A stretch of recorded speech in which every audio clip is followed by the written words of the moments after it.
আজকে রাতের মধ্যে আমার মেয়ে যদি উদ্ধার না হয়, বাংলাদেশ পুলিশের সিস্টেম শুধু খাইয়া দিব আমি। পটুয়াখালী কলাপাড়া থানা কম্প্রোমাইজ করছে, এই মুহূর্তে কেরানীগঞ্জ থানায় আছি। ডিউটি অফিসার আছে এসে শাহজামাল সাহেব, এনারা অনেক ওদিকে ক্ষমতাশালী।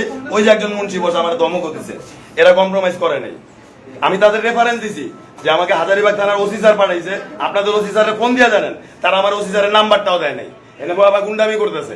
আমি দেখবো কেরানীগঞ্জ থানার এসে শাহজামাল সাহেব কতটুকু সিস্টেম জানে, পরবর্তী আপডেট জানাবো।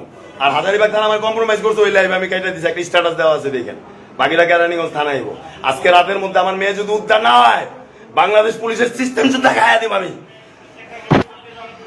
পটুয়াখালী কলাপাড়া থানা কম্প্রোমাইজ করছে, এই মুহূর্তে কেরানীগঞ্জ থানায় আছি। ডিউটি অফিসার আছে এসে শাহজামাল সাহেব, এনারা অনেক ওদিকে ক্ষমতাশালী।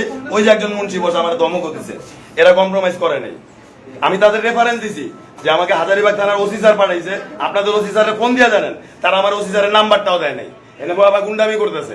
আমি দেখবো কেরানীগঞ্জ থানার এসে শাহজামাল সাহেব কতটুকু সিস্টেম জানে, পরবর্তী আপডেট জানাবো। আর হাজারীবাগ থানা আমার কম্প্রোমাইজ করছে, ওই লাইভে আমি কেটে দিচ্ছি, একটা স্ট্যাটাস দেওয়া আছে দেখেন। বাকিরা কেরানীগঞ্জ থানায় আইবো।